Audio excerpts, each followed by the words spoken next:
Hi, I'm Chad with LA Photo Party, and today we're going to be talking about 5 mistakes new boothers make. I'm also going to be rocking this Marty McFly puffer vest from Back to the Future. Today we're going to be talking about 3 areas of mistakes: setting up the business, the event, and then post-event. Let's get into it. All right, the first mistake new photo boothers make is they price based on what the booth looks like. The solution is pricing based off of the features of the photo booth. All right, what does that mistake look like on a website? You have your iPad booth, DSLR booth, 360 platform booth. All 3 are differently priced based on what they look like. There's a picture of each one on the website.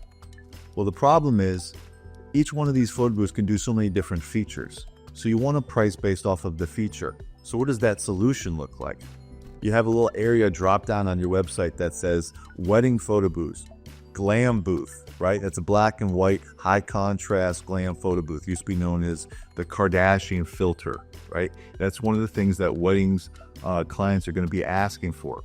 The next one's going to be video testimonial, then slow motion video, photo strips. All these can be under wedding photo booths. You want to sell the experience first. Everything else builds on top of that. Underestimating the value of services.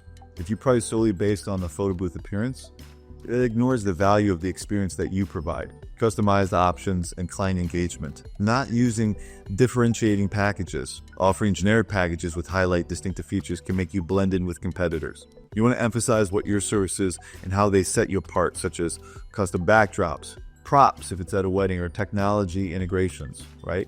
Different features, AI, all these fun things. So if on your website you are pricing based off what your photo booth looks like, you might be making a huge first mistake in your photo booth business.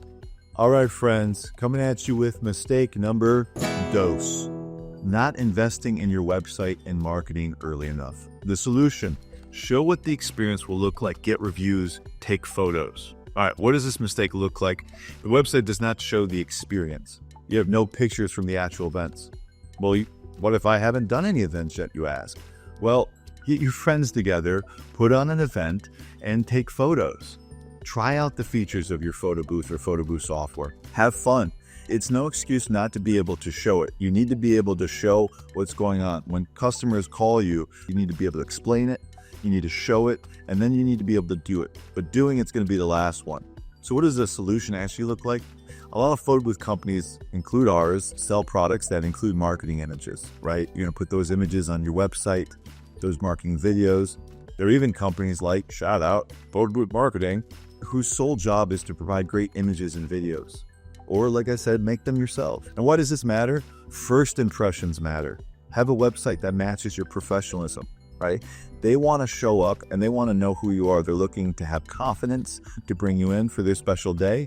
If it's a wedding, if it's corporate, then they're looking for different things. But the point is they're looking for you to solve their problem. What's their problem? Maybe they don't even know what they want.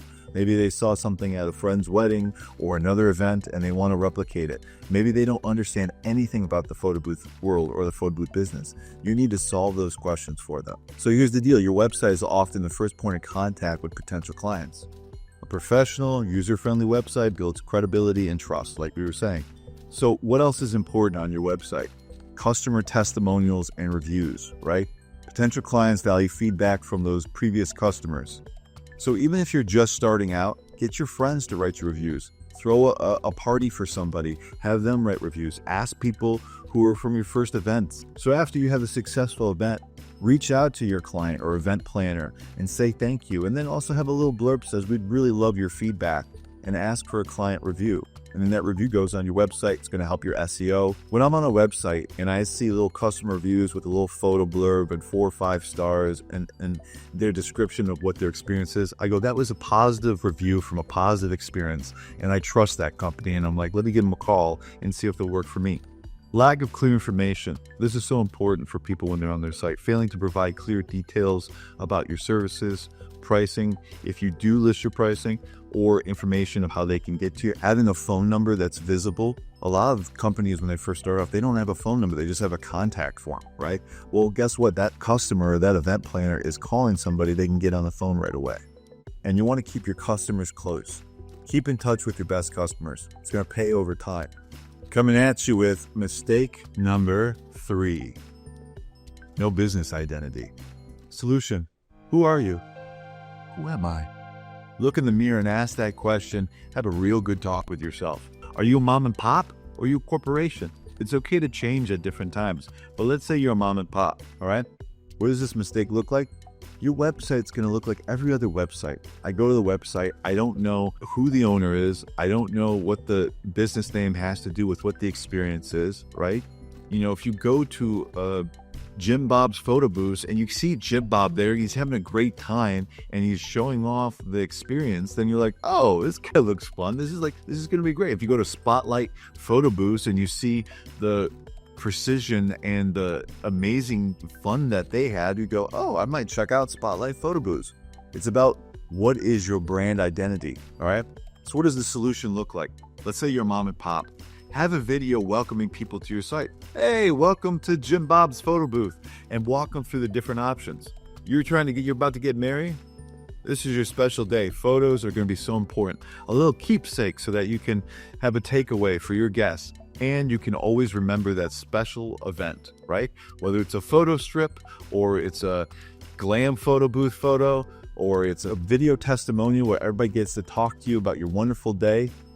Walk them through what that experience is going to be, whether it's a wedding or a social event or a corporate event. Now, let's say you want to do more corporate stuff, then have a video that shows what you do at events. What does the event look like in a different service and how Spotlight Photo Booth shows up at that event. These are just examples. They may actually be photo booth companies. Please do not sue us. Your identity matters. So do the details. The devil's in the details. Not be on top of the little things. Cross your T's and dot your I's. Be detail oriented, okay? How do you show up for an event? You need to set expectations for the event, right? What are people going to get with their money that they're spending for this, right? What do you need, all right? We need a 10 by 10 space. We need power. We need Ethernet. You're going to have this many prints. If you want more prints, that's going to be extra. If you're going to want us for another hour, that's going to be extra. Are you on time? Are you dressed to impress? Are you having a smile the whole time? Is your goal to make everybody so happy at that event? Showing up to the event is also looking good at that event, right? That you can't have cables all over the place. They need to be taped down, have great cable management, carpet runners, having some branding if you're able to at a wedding or a social event. Some companies who are DJs or who are already in the event space might be adding a photo booth business for the first time. Well, it's important to look at that photo booth business as its own separate business. Don't just throw the photo booth out there with no attendant and have no control over the experience. People aren't going to remember that photo booth. You know, having an attendant, make sure that the quality is fantastic and people are having a great time. So just take some time and don't make that mistake. Ask yourself the hard questions. Who am I? What's your brand identity? Oh, getting a call. It's mistake number 4. Not charging enough for your market. Solution? Be the top company in your market. There's a top company in every market, whether it's Cleveland, Miami, New York, LA, Nova Scotia. Okay, what does that mistake look like? Jim Bob charges $500 per event. Oh, well, I'm going to charge $450 and I'm going to get more events than Jim Bob. Well, Jim Bob is going to go to $400 and you guys are both racing to the bottom and it's all about who can charge the least amount. That's not the goal. The goal is to charge based on what your experience is and what features you're giving and what kind of story you're telling. Okay, what does that solution look like? Use your brand identity. Use the specific features that your photo booth or photo booth software does and who you are as a company and show up with class, professionalism, and put on a great event, right? Now, sometimes that pricing and what you charge in your market is going to be a little bit, when you're first starting out, about trial and error, right? Maybe 500 is going to be too low. Maybe 1,000 is going to be too much. Maybe 2,000 is going to be perfect for you. Maybe some features are going to be a little bit higher. Maybe AI you're going to be getting more for because it's a new trend. Do you list prices or not? I'm always of the school of thought, don't list the prices, right? Show the experience, get them on the phone, tell them the price, tell them how it works so that people don't have to balk at the price because they have somebody right there being like, and it's important to tell people what you're going to get from other companies, right? Yeah, you might pay half by going to this other company, but what are you going to get from that experience? You're not going to get the 2 attendants we're bringing. You're not going to get the premium service. They're using a photo booth that's made in China and barely walks, and it smokes when it takes photos.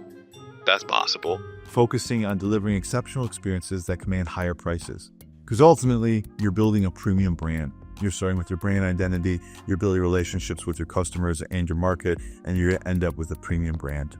Why do they pay us versus what they could pay half somewhere else? Because they trust us, because we're able to deliver on some of these high-end asks. We're able to show up and come with a feature or create an experience that hasn't been done before. So don't make the same mistakes so many other new photo boothers make by undervaluing their services. Figure out your market and price accordingly. All right, and that wraps us up. Just kidding, mistake number 5. No follow-up plan. What's the solution? Collect, schedule, and connect. That sounds pretty catchy. What does that mistake look like? Okay, I booked a big client. I'm feeling pretty good. I did an amazing event. Oh, I'm feeling great.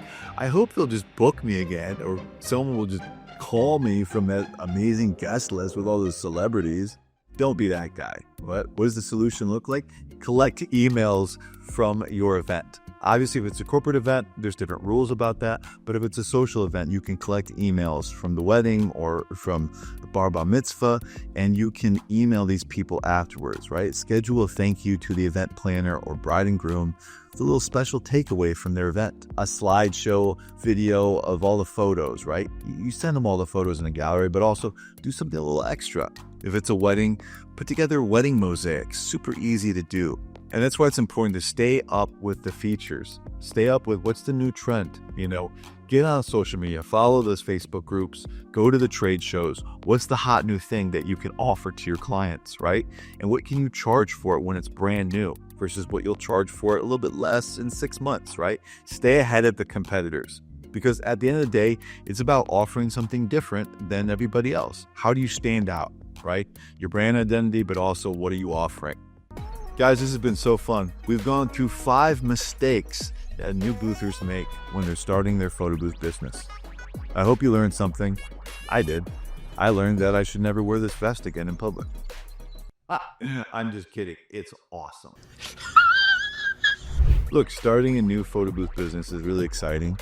And it's also scary because it's all new territory. These are 5 mistakes that people make and that we've seen over time. But you're going to make mistakes.